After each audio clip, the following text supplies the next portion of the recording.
one. FEM Talk Nation! Let's go!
Hello, everyone. Welcome back to FEM Talk Nation. It is that time. It is FEM Talk Tuesday, and we are excited to speak to you. So let me bring in the ladies of FEM Talk. We have Dr. Mimi Melissa Simmons. Hello, FEM Talk Nation out there on a nice Tuesday night. Absolutely. And we will have Shima Shishi coming in very shortly. But we are going to start the show first by putting this up only because, listen, this is our views and opinions, and we want to make sure that we air this to you. Disclaimer. The views and opinions expressed in this program are those of the individual speakers, commentators, guests, experts, and/or hosts. They do not explicitly or necessarily reflect nor represent the network broadcaster channel and/or program's policy or the views held by this network broadcaster channel or program. The network broadcaster channel or program cannot be held accountable for all or any views expressed during this program. All right, and we're going to bring Shima Shishi into the room here. Here we go. Hello. Hello. I don't know if there's a delay. I'm having some technical difficulties. Do you hear me? There is a delay, but we can hear you. Look at the face. I know. We can hear you, but it is a delay. Yes. No need for the pouty face because we can hear you. I'll be back. All right. So, everyone, listen, you know that we love for you to ask your burning questions right here on FEM Talk. We would love to share our opinions and insights on any situation where you feel like you need some help. So make sure that you go to femtalktv@gmail.com and you share your burning questions. So it is that time.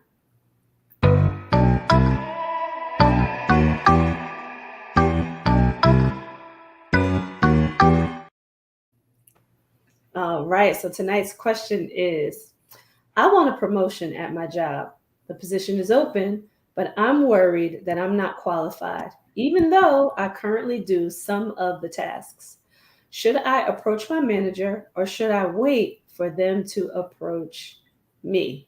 This is good. I'm going to wait and save mine. I'm going to let the two of you talk about this first. I'm going to save mine until the end. Go ahead. Go ahead, Shishi. We can't hear you. Did you put yourself on mute?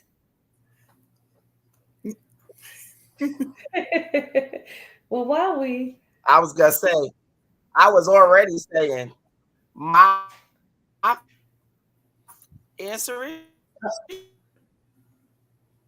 short Okay. because my feed We are is having. delayed. Whichever one you want to call it. Wait for what? I Delayed Right. data. heard that. I heard that. We Wait for heard what? that part. So, right. Go ahead, Dr. Melissa. Sum that up for her. She said it all. Wait for what?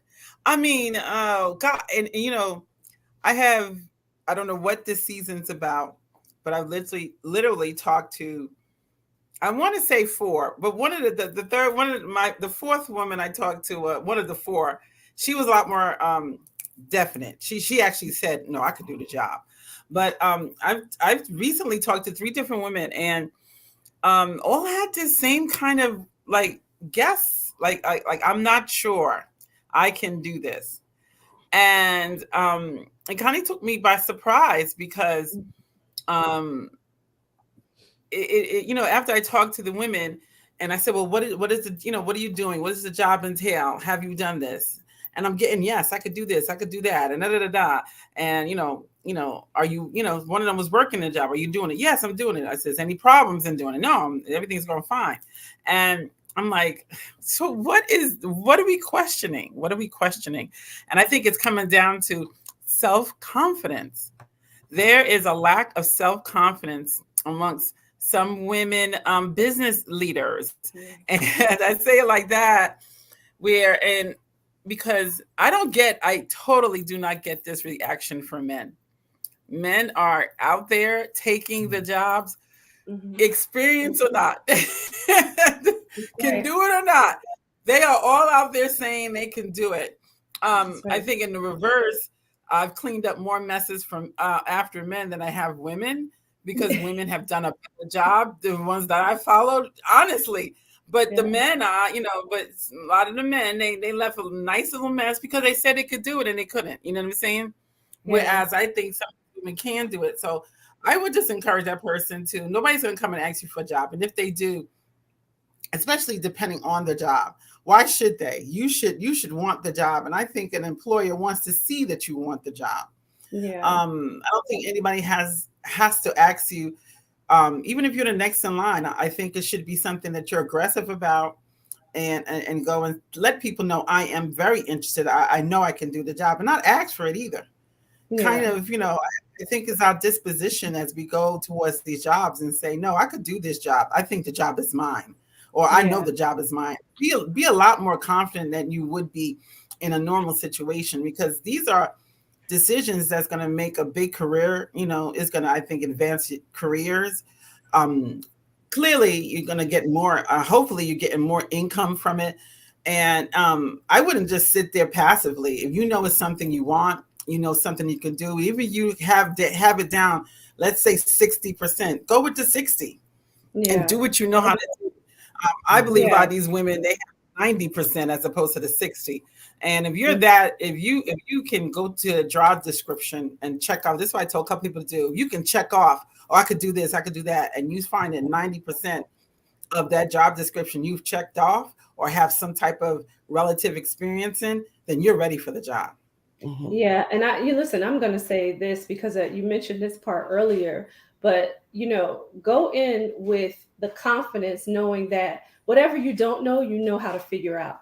That you are resilient enough, that you are intelligent enough, that you are forward thinking enough, that you are enough of a researcher, that you're going to be able to figure it out, that you're confident and bold enough to ask good questions in order for you to get there, because no one is ever really ready for, something new. No one is ever really ready for it. So, take it on and decide that you're going to learn as much as possible, either independently or with someone who's there that will support you in efforts to help you get up to speed so that you will be ready for it, or as you walk into it so that you can do it.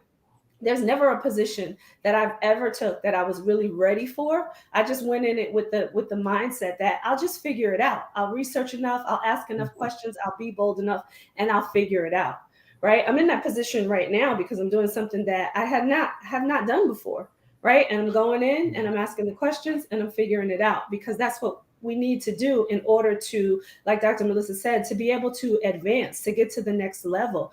And I wanted to mention this also, just as much as, your career is monitored by your manager, it should be monitored by you. So don't wait, like Shima said, wait for what? What are you waiting for? Your Right. career is up to you.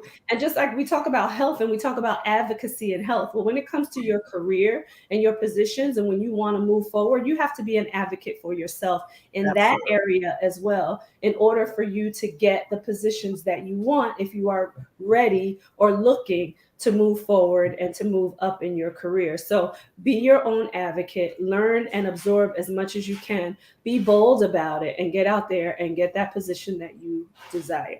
Absolutely. I love it. So Yeah. I want to put this on the screen, right? Because we want to answer more of your burning questions, and just wanted to put that in front of you. Make sure that you email us at femtalktv@gmail.com. We'll look forward to hearing from you. Yes. Yes. So we don't have any burning hot topics today. Burning hot topics. Right. That's the problem. Nothing's burning. But we thought that, it is good to mention, just like it was mentioned on the show last week, to keep the people who are affected and who are dealing with the aftermath of Hurricane Helene, to keep them in your prayers, to support as much as possible. I know I'm in North Carolina, so, seeing a lot of this happening here in this state, and my church here has definitely been putting forth efforts to get supplies and resources to that area in the mountains. They're only 3 hours away from us. So they've been doing that. But if you're not in North Carolina or in the surrounding states that have been affected, there are other organizations that are in your area that are helping to give relief to the people of the areas that got struck by Hurricane Helene. So make sure you find a place where you can go, where you can donate resources, money, food, water, clothing. They're asking for everything because the area has been devastated. But most of all, right, keep them in your prayers as well. And then just wanted to mention too, because we know that they are speaking on the news about Milton hitting Florida on Wednesday evening and into early Thursday morning. So we want to make sure, and even parts of Georgia as well, we want to make sure that we are praying for the people there as well. And hopefully they won't see the level of devastation that we did for Helene. So we're praying for that. For sure. They're calling for full evacuation. Yeah. Of especially the Tampa area. Unfortunately, the hurricane is already projected at a category 5. Mm-hmm. Well, it actually moved today down to a 4. So hopefully once it hits Florida, it will be even lower. They're predicting. Even lower than that. Yeah, they're saying that it could possibly be a 3. But listen, with 3, right, the winds are still really strong, and the rain is still really heavy. Yeah. There's still things that could happen. So we're just going to believe that, Milton calms himself down and everybody's safe in that in the whole state of Florida. Yeah. Specifically, the Tampa area. Yeah, absolutely. Yeah. And hopefully if you are bunkering down in any area that is on the path of Milton, that you have the supplies that you need. Go out, get fruit, get water, get, canned goods, dried foods, anything that will help sustain you, blankets if you need them, but anything that will help sustain you while you are dealing with the storm. One of the things that, as you were just talking, Tracy, and we cover so many things. I think one time we should cover, what does an emergency kit look like? Yeah. Because I think more and more everybody needs to prepare. We're seeing things happen in areas that we're not accustomed to seeing. Yeah. Like you mentioned that, the mountain areas of North Carolina, they never got those kind of effects from a hurricane. Yeah. But things are changing. There's definitely a shift in the environment. And I think that'd be a great, conversation in terms of what you should have. Even today on Amazon, this is Amazon Prime Day today and tomorrow. Today and tomorrow, yeah. Amazon Prime. But I say that to say one of the things that was out was solar generators. That was on sale and came up in my feed a few times. So, these things are getting more and more real. And, a lot of people are going, sometimes at minimum a week, if not two, without even lights or heat or everything, and all those things. So maybe that'd be a good thing to go through what emergency kit looked like. I agree. And I would say not even, because hurricane season, it hits hard at times, right? But I would say the emergency kit is good to go through for every situation because of what's happening around the world these days, right? When you think about what's happening around the world, you need to be prepared with the items that we're going to give you, right?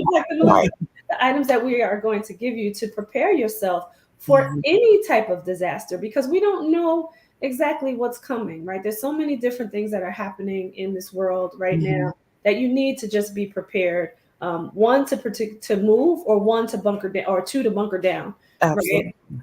So I love that idea. So we're going to look for that from us, everybody. We're going to be sharing with you what you need in order to survive a storm or some type of natural or unnatural disaster, right? And I'm just going to say it like that and leave it there. But I just wanted to put that out there. So everybody, our topic for today, speaking about preparing for health and life, is turning down meat. Oh boy. As Shishi covers her eyes and Dr. Melissa covers her eyes. Oh boy. Down meat. Oh boy, it's right. So I'm gonna ask you, ladies, and listen, I'm gonna be fully transparent, right? I'm gonna tell my own little story here.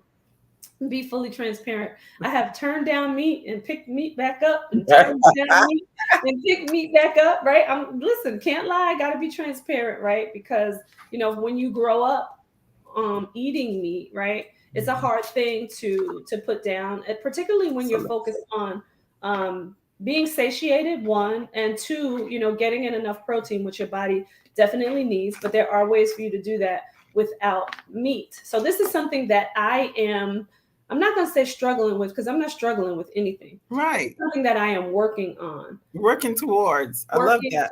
Absolutely, because that chicken just keeps calling my name. But I wanted to just talk about this because it's a new trend. This is something we decided to talk about because it is a trend, right? So why do you two think that, people are going towards meatless forever, or meatless days, or meatless weeks? Or why do you think people are gravitating towards going meatless for some period of time? I think it's so many different reasons. Like, it runs the gamut. Oh, you hear so many reports that the saturated fat is not good for you. Of course, if there's antibiotics, any kind of parasites or anything else that's not good for you, we know that. And then, all the other, I guess, unhealthy, the disadvantages you get from eating meat. But then you have on the other side everybody who's like, oh, get the protein. Oh, it's the easier source. Oh, well, the white meat is better than eating the red meat. And, it just runs the gamut. So you have all these people deciding, pretty much what works for you and your body. I mean, that's going to be the end all and the be all to it anyway, because I don't think you can nail down anything that says you should not eat this meat ever. Everybody should stop eating meat forever. Well, I want to share something with you that I heard, and I'm going to give credit where credit is due, right? Because this is not mine, so I can't take credit for it. But this is something that Dr. Bobby Price said, right? And at a seminar that I went to, and he is plant-based. He does not eat meat, but he bases what he does on biblical principles. Right. And he talked about, the Bible, in the beginnings, right, where people did not eat meat. And then he said, he gets a lot of arguments where people say, well, if you look at Leviticus, this is where people started eating meat. And he said, well, if you really pay attention to Leviticus, this is where people started being disobedient.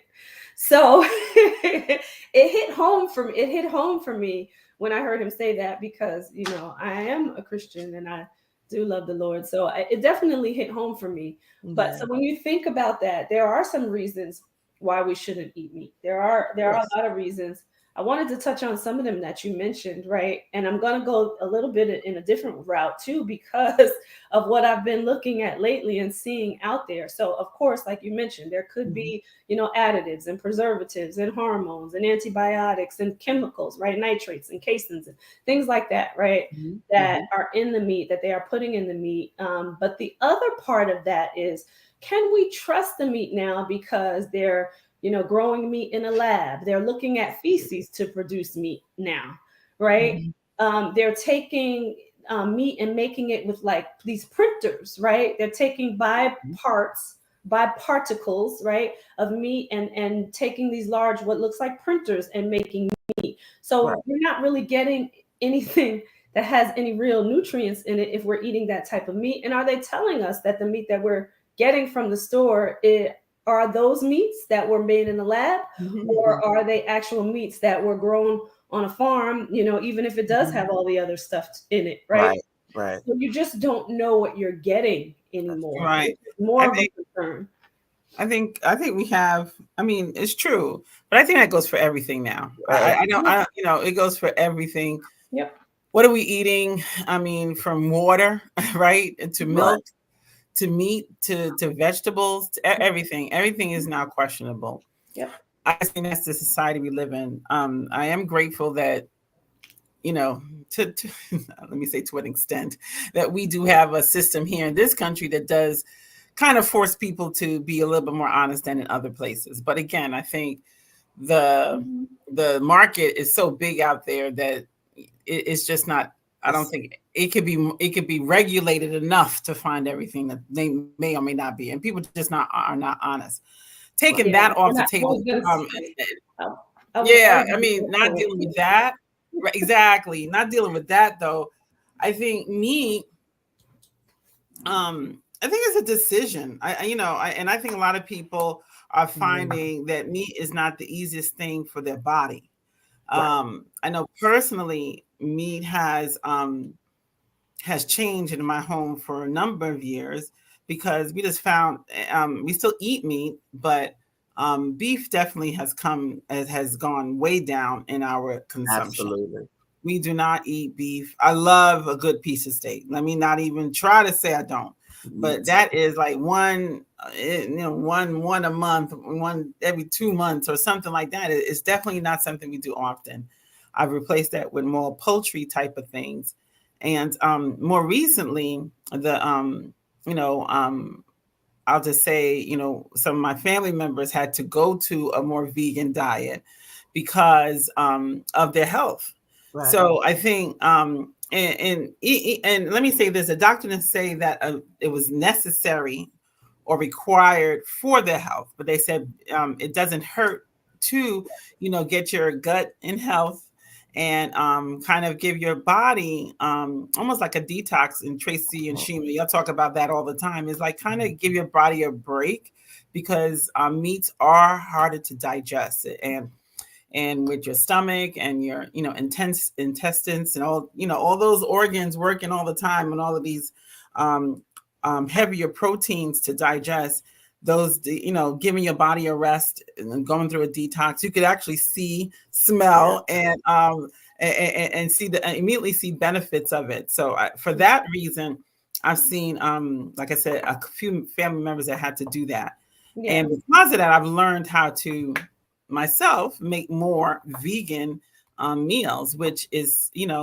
not the easiest thing to do, but I'm determined to find healthy, good tasting alternatives for, Mhm. my family.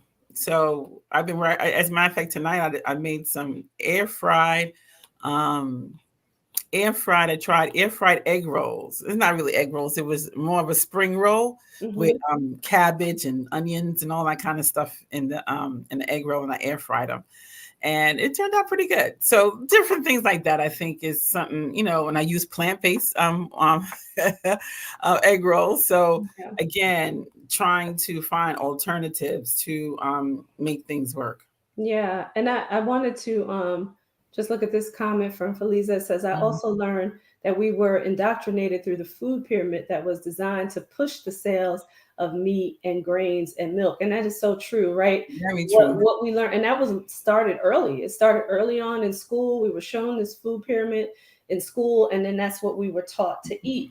And then I want to even mention, just being culturally, being African American, right? And having to eat what we could back in the days of slavery, right? We adopted some of those ways because we were eating things that were given to us that we had to make good of in order for us to get food, right, to sustain our families at the time. So we kind of adopted some of those ways along the way, and it stuck with us. Right. And I just wanted to see what else she said here. It helps that there are more delicious vegan and plant-based options. Yep. So I wanted to challenge something because that's what I like to do.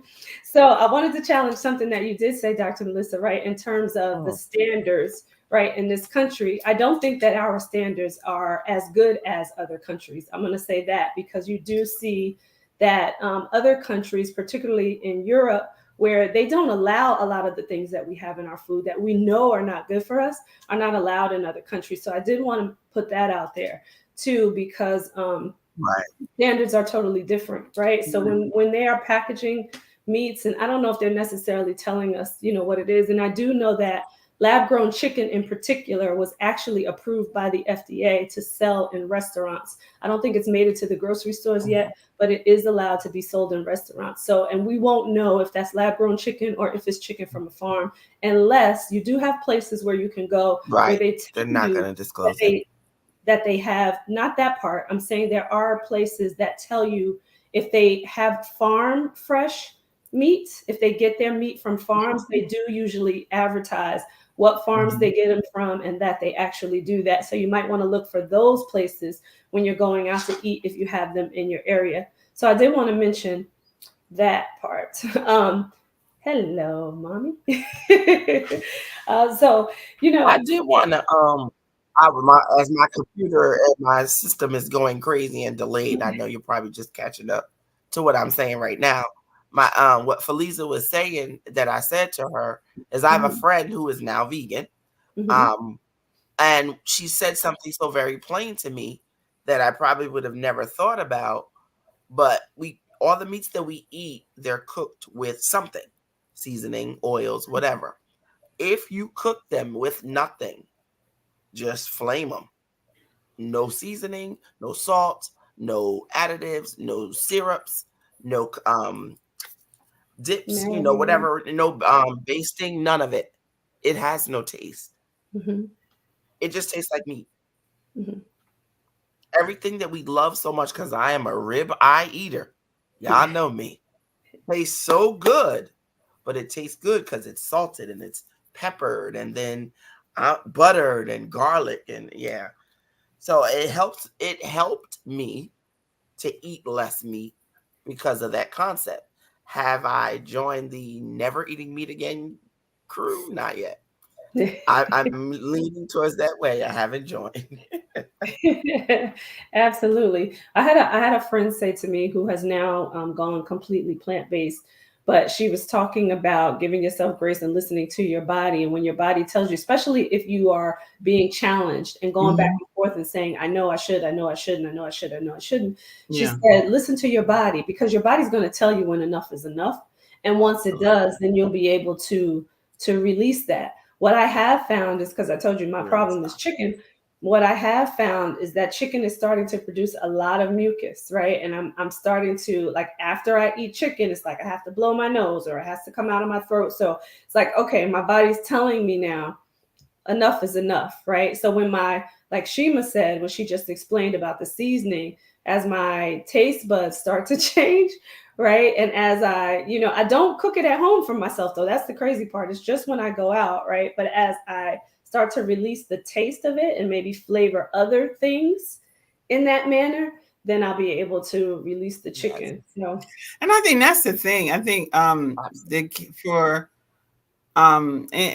wasn't it's not been the first time where for health reasons we've gone meatless and also back in the day sugar sugar-free on a lot of different things. Mm-hmm.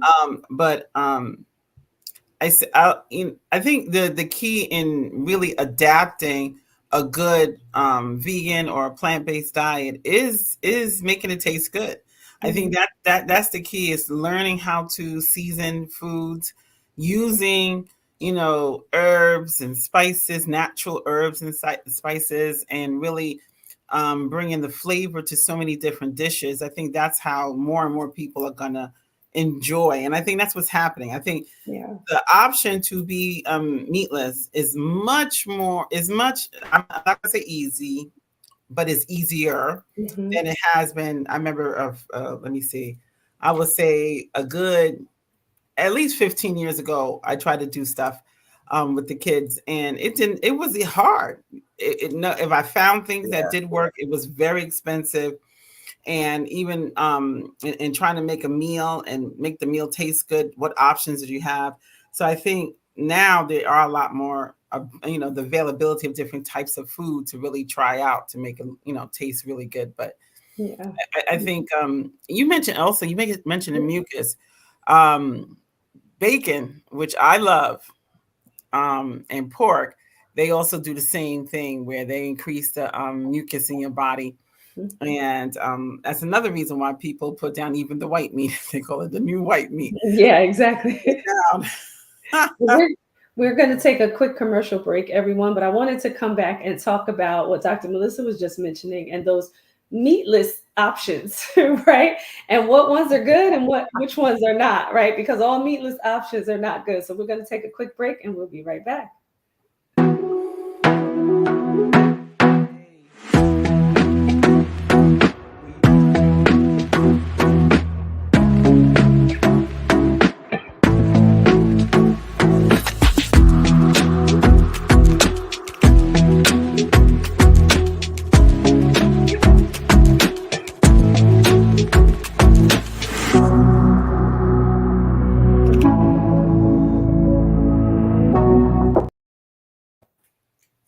Oh. Right. And we are back. We are Where back. she went. She is fixing her technology there. But we're going to get back into this because I just wanted to talk about some of the meatless options that are out there, and to be careful, right, when it comes to plant-based options that you see that are not really healthy. So if you are not eating meat or deciding to lessen your meat consumption because you want to live healthier, you have to pay attention to those vegan options too, because they're not necessarily healthy for you as well. So when it comes to, and I've been guilty of this, because you can flavor those items the same way you flavor your own meat. But when it comes to like things like the Impossibles, the Beyonds, and those meat, those plant-based, I'm putting up my quotes, right? Those plant-based meat options, they're not healthy for you. I will tell you this, and all you have to do. All of them are bad for you? Yes, ma'am. No, I'm asking the question because I know that's been an option that I've used to do a couple of, I guess, recipe hacks. So you don't use the meat, I'll use the plant-based in order, to accommodate those that were coming for, dinner or something like that, that weren't eating meat. So none of them are good. So you shouldn't use them. No, I mean, rule of thumb really is to pay attention to the ingredients. If the ingredients aren't simple, it's not good for you. That's what I always tell people. If you don't know what the ingredients are, if you don't understand the ingredients, or you look it up, you Google it, and you see like, oh, this doesn't make sense. And if the name is too long of the ingredient, more than likely it's probably some chemical, some GMO, something that is not good for you. So those options are really not healthy. And listen, I've eaten them. I've been guilty of eating them. So I'm not necessarily knocking it, but I want people to think about, if you're looking to make healthy choices, those are not healthy choices, right?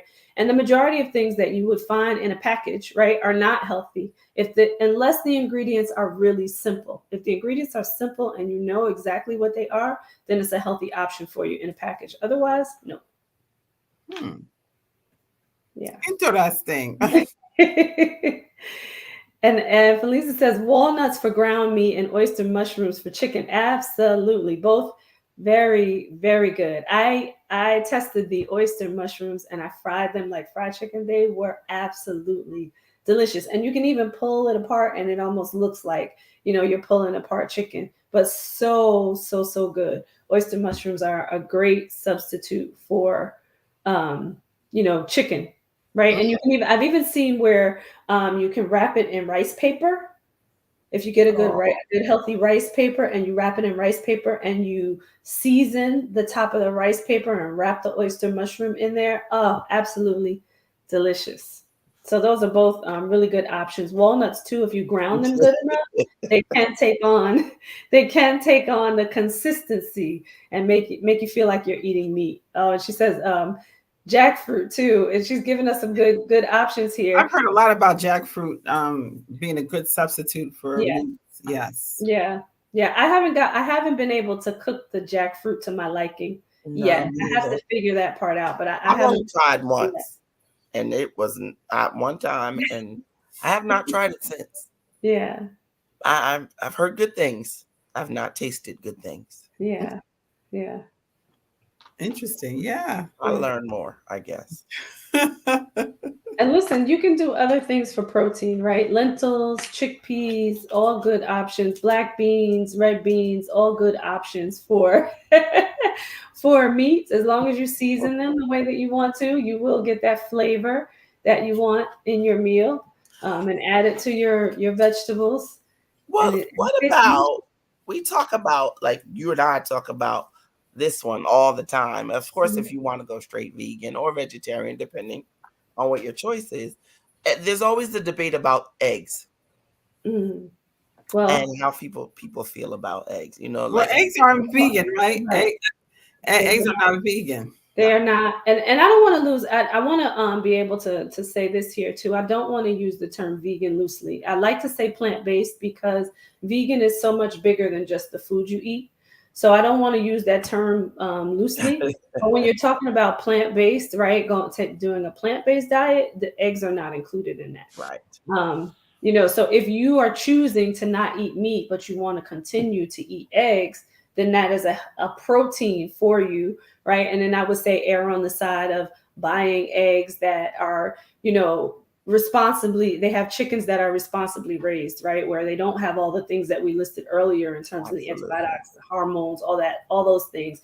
There are grass-fed chicken egg options out there for you to choose from. But again, that goes back to what Dr. Melissa was saying earlier, whether or not they are actually disclosing the right information on what you're getting. So some things you're going to have to just trust. But I would go back to, listening to your body and how your body is responding to the things that you are looking to release. Is it good for you?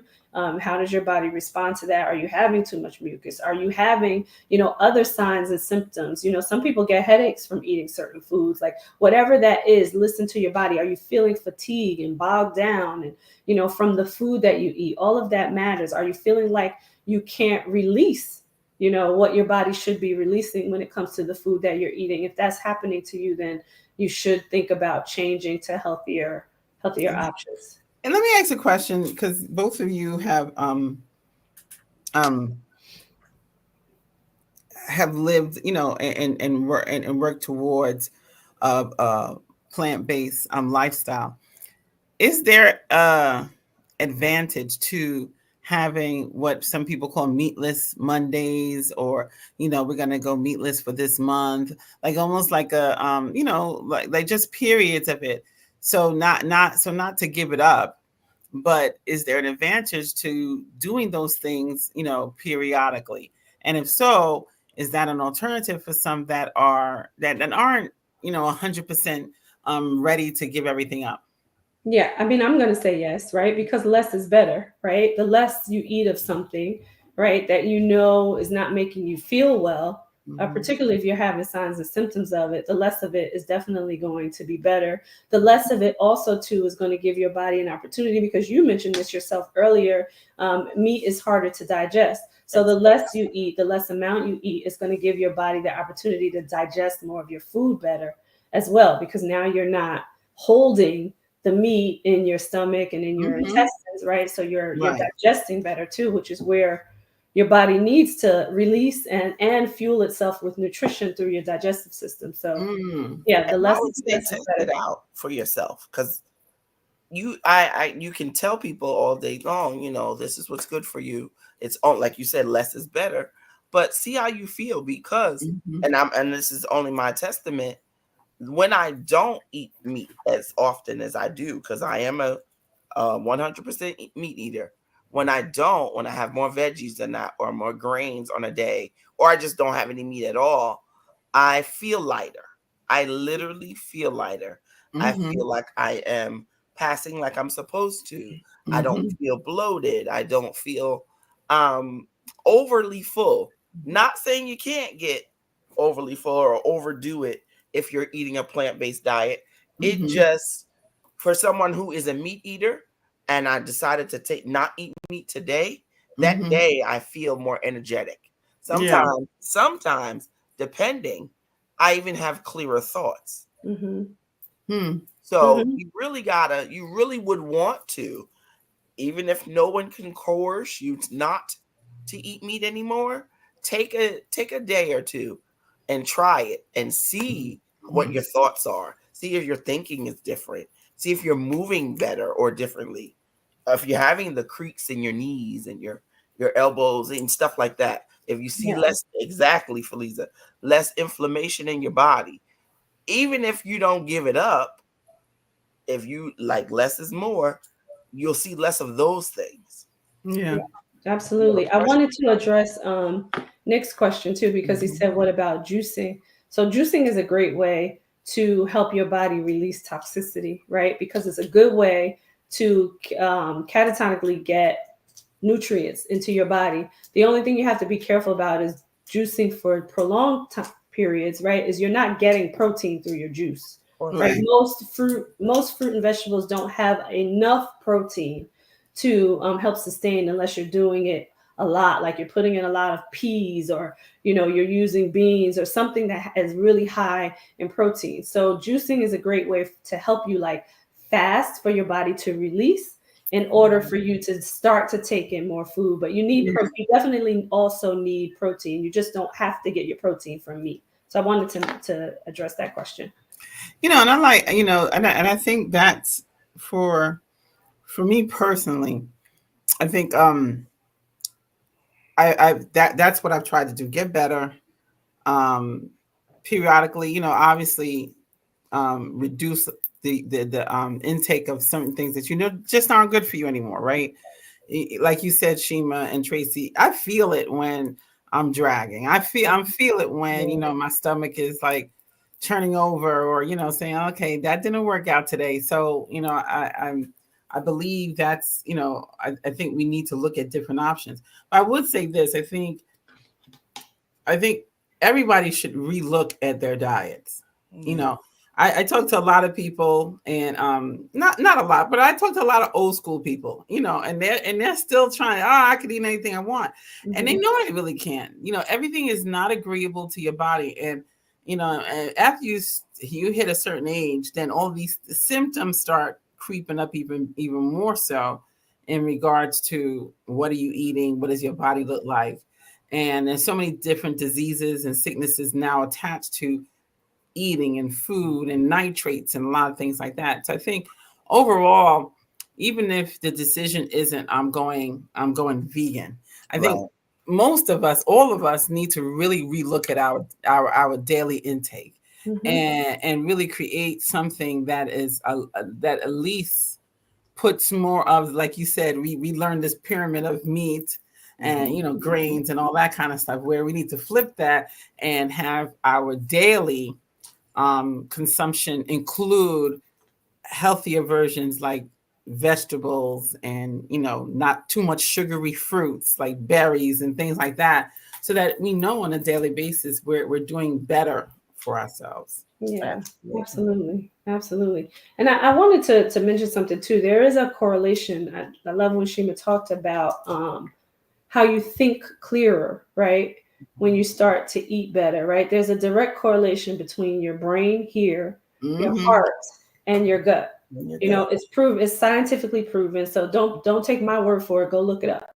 Absolutely. Right. But your heart, you have a brain here in your head. Your heart has a brain. Your gut has a brain, and they're all linked together. They're all connected. So when you start to clear your body, and I'm going to say it in that way, your mind gets clearer. Your ability to think gets clearer. Feliza mentioned inflammation, right? All of that starts to be reduced in your body because there's a direct connection, right? Between you, even spiritually feel better. Right. It may sound funny to people, but it's not. There is a direct connection between all three of those parts of your body, and your intuition comes from your gut. When you start to clear up your gut, you'll also see your spiritual being, your intuition, all of that will start to clear up because you're clearing out all the toxicity that your body has, that your mind has, that your heart has, and everything that flows up and down your body. So I wanted to mention that because she said you think clearer. Well, it's not by chance that, you know, especially if you follow Christianity and even other religions. I know Muslims do also. People fast, and the reason for fasting is to be more in touch with God. Because you're not, you know, because of you're not spending your day eating. You're committing your body to the Lord.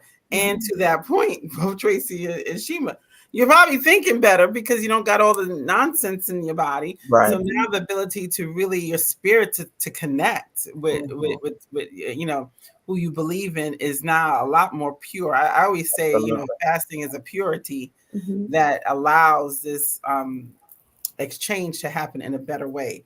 It's not, you know, let me not say it's required, because some people will tell you that fasting, you know, they'll tell you different things about fasting. But overall, the purpose of it is to become one. Yeah. And I'm going to say this too. Things that I used to think were hokey in the past until I really learned about all of this, right?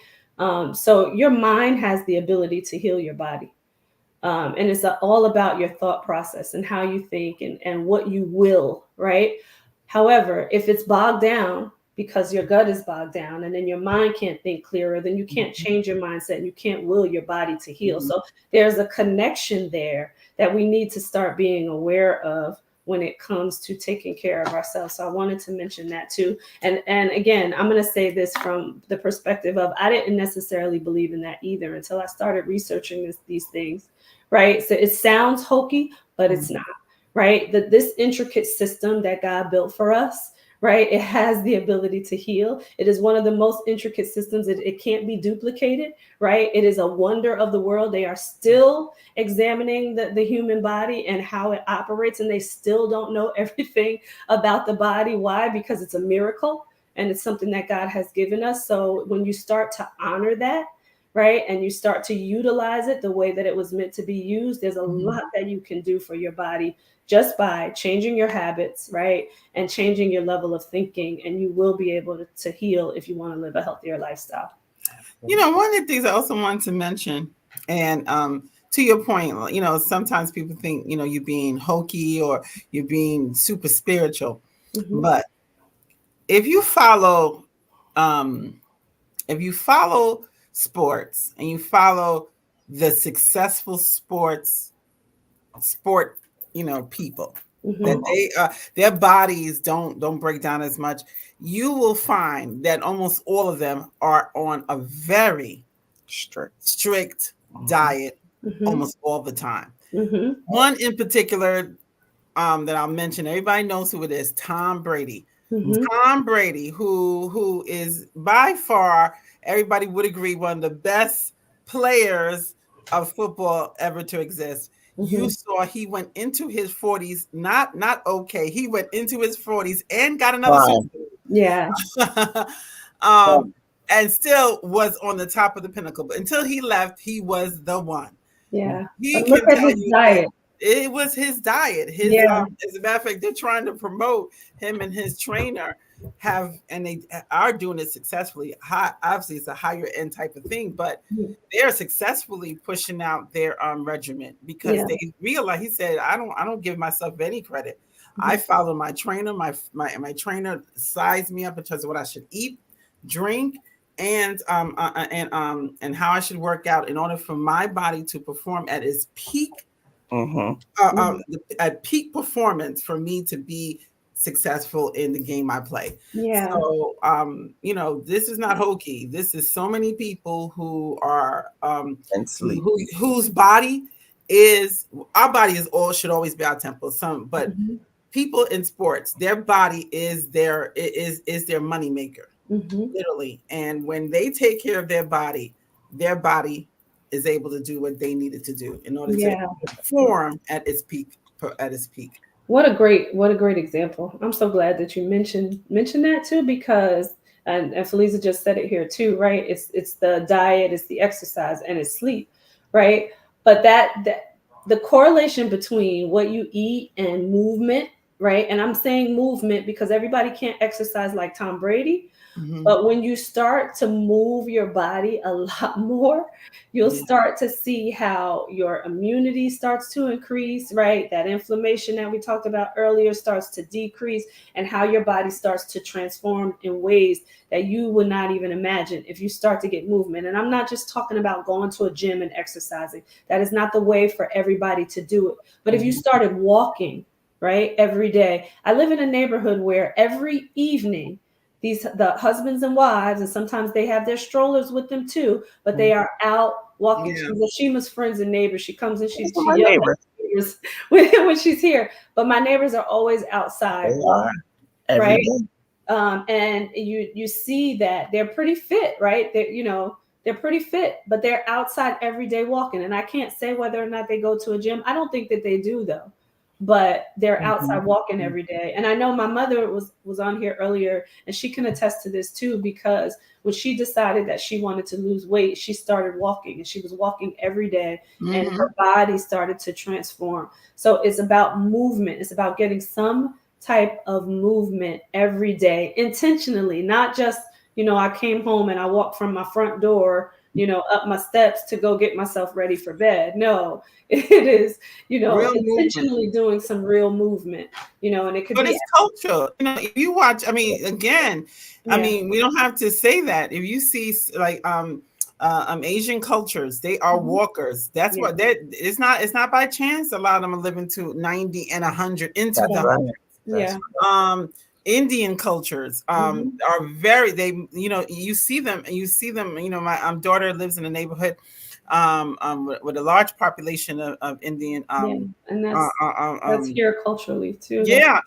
Indian families. And I tell you, come 5-6 o'clock, they are out there walking. And older, and they're living into they're in their 80s and 90s. So again, I think there's a couple of things, takeaways from tonight is that it's important that we do cherish our bodies. It's the eating of whatever is causing your body not to perform at its peak. And when you see that, make adjustments. But any way we can, keep our bodies, between movement and eating and sleeping. Honor your body so that it can give you the life that you're looking to have. I want to live into my 80s, and I have to do all of that in order to absolutely in a healthy way live into my 80s. That's the only thing that's going to work. And I want to give you my 5 basics, and you just mentioned the 3 that Feliza said earlier, right? It's about what you consume, and I'm saying what you consume because what you consume is your diet, right? But it's also some of the products that you use, some of the things that you're watching on TV, books that you read. So it's about consumption. That's number 1. Number 2 is exercise. Number 3 is sleep. We mentioned all of those. Number 4, big one, right? Water consumption, making sure that you're drinking water. And number 5 that I always put out there is have some joy, some enjoyment, some fun, some fulfillment outside of what you do for work, career, family, right? Some type of fulfillment and joy that you're bringing to your life that's going to allow you to think positive, move differently, live better, be happier, enjoy the sunshine, whatever that is for you. So those are the 5 basics that you could do, that you can incorporate into your daily life, that is going to allow you to live a healthy lifestyle. Yes. Yay. So everyone out there, we love you. We love you. We thank you for all of your comments. It sounds like, and Feliza, I saw that you were going to send that jackfruit recipe. Please send that over to us at FEM Talk as well. I'm trying to figure that thing out. So please send that over. I want to see that. But we love you all out there. Thank you so much for being here. And we will see you all next week right here on FEM Talk, everybody.